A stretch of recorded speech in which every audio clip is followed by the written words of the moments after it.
Okay, I can go on and show you all kinds of cool things that we did, but I think already it's sort of interesting. And we had to ask, could we make this in sufficient quantities to be interesting? So, I always tell the story. One day, I thought about this, and, well, Anderson was there. He was such a great student. He's a great professor now.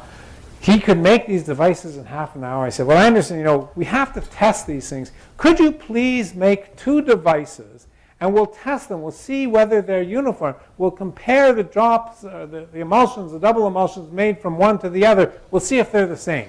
So we went away. An hour later, right, half an hour for each device. An hour later, he came back with 2 devices, and we tested them. He's a great student. They were perfect. You couldn't distinguish them. I said, well, okay, that's easy, Anderson. Now, here's a little bit more challenge. Make 10 devices, and let's compare them. And he looked at me, not such a happy look on his face. 10 devices, 5 hours work. Okay, he came away, went away. The next day, 5 hours, a little time to eat, time to sleep, come back. The next day, brought the 10 devices. Again, we tested them, and they were perfect. You couldn't distinguish them. So then I told him, okay, Anderson, that's great, but now we have to make enough material to do some experiments. Please make 10,000 devices. And he looked at me, and he smiled, this great smile on his face. He got up, he walked out of my office, and he graduated. He had much better things in his life to do. That's just not the way to do it, right? It doesn't scale. So how do you scale something like this? Well, you scale something like this by going across the street where George Whitesides works and say, George, please teach us about soft lithography.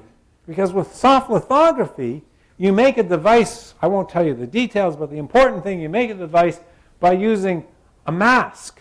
And you make that very carefully with a CAD program. You make it really designed. But then if you want to make 2 devices, it's copy-paste, right? Copy-paste, 2 devices. You want 4 devices, copy-paste, copy-paste. 8 devices, copy-paste, copy-paste. You can see the scaling is very different. So if you can make devices like this, now you can scale it. So we started to try to do this. So here's an example. This is just one device where we're changing the flow rate. This is an emulsion generator. It looks just like Liang Yin's, right? 1, 2, makes a double emulsion. Changing the flow rates, you can change the number of drops. You can make a triple emulsion, 1, 2, 3. If you look carefully, you see it really is a triple. It's actually very interesting physics, as you always get only 1 drop at a time. There's interesting physics as to why you do this. But the person who was doing this, Adam Abate, a postdoc at the time, said, well, Liang Yin already made triple emulsions. I got to do something much better. So he made a quintuple emulsion. Drop instead of a drop, instead of a drop, instead of a drop, instead of a drop. It's easy. You just stack them all together. There's no problem. And you can make quintuple emulsions. Of course, that's not the stacking that we really want.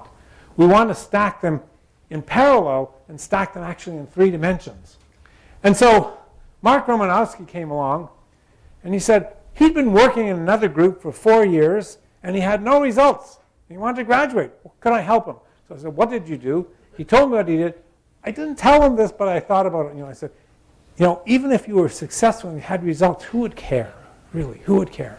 I said, but you know how to work in a clean room. I said, here's my challenge to you. I'm going to give you 1 liter of material. That's 10 by 10 by 10 centimeters.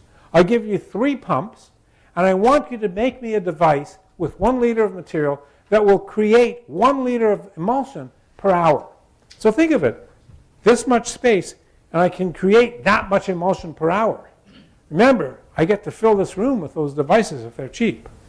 So now I can start creating a lot. I said, Mark, if you can do that, you'll publish a paper. You'll be able to publish a paper that will really get a lot of attention. He published a paper that was the most downloaded paper in that journal of the month that he published it. I said, in addition, you can graduate. A year and a half later, he graduated. So he built a device like this. There's actually a lot of challenge. I won't go through the real challenge for this, but you can see this is a device that's creating a lot of different emulsions, and if you look downstream, you started to collect a reasonable amount of emulsion. These are double emulsions, core shell structures. But Esther Armstead came along, and she wanted to do something much greater. So she made what she called a millipede device. Remember, a millipede is an insect that has 1,000 legs.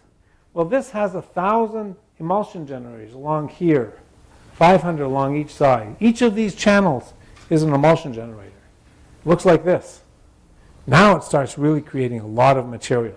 In fact, there's a lot of really interesting new physics in this, but the main thing is it creates a lot of material. This shows the kind of, you can control the size, you make very uniform drops. But here's the interesting numbers. With one device, she can make 25 milliliters per hour. If now we take our challenge, I just take the dimensions of this and just arbitrarily, I don't scale it, I don't do anything fancy, I just take the dimensions and fill them up to a liter. That's 400 devices in a liter. And that means that in 1 liter, she can make 10 liters per hour of device. This starts becoming interesting, and you calculate how much you can make. You can make tons per year really easily. So now it becomes interesting. Can we do this in a commercial way? Well, we had to start a company to show that we could. So the question is, if we start a company, we had to find something that we could sell that depended on emulsion, but it wasn't cheap because you have to build all these devices. We're still inexperienced, so it should be very high value added. Something that was very high value added. We thought about the best, of course, would be drugs, delivering drugs. That would be fantastic. But to prove that it works, you have to do it, then it takes 7 years to get approval. We had to find something that we could really prove that it would work faster. So what is a thing other than drugs that people will pay a lot for that's an emulsion? Anybody know? Cosmetics. Cosmetics. So we started a company. It's in Paris, of course, Silicon Valley of cosmetics. In Paris, called Capsule, that makes cosmetics. And this is the first thing. In fact, this turned around, it worked the other way. A postdoc in the group went back to work in Amori Pacific, the biggest cosmetic company in Korea, and he wanted us to make polymerisomes, and they commercialized it in this, hand cream. But then the company went on to develop a lot of things, and this is just a schematic of something that now has become a real product. You can buy this product. It's made by Chanel. And in fact, yesterday, there was a little article about this in the Chinese literature. You can find it on WeChat. See, microcream, Chanel, same thing, right? So this really started it. Chanel makes this. You can find, I encourage you to go to the website, at least in the US, the website for this, because they have a beautiful movie showing that this is a product made purely by microfluidics. And here's the numbers. Here's the numbers. In the first 9 months, they produced 1 million units of that. And that was just one machine that was about the size of, about this large, one machine working not even full-time, not even more than 1 shift a day, not even the full 9 months. So this proves to me that you can use microfluidics to produce commercial quantities of material. In fact, Chanel liked this so much that they bought the company. They bought Capsule. It still exists, but now Chanel owns it.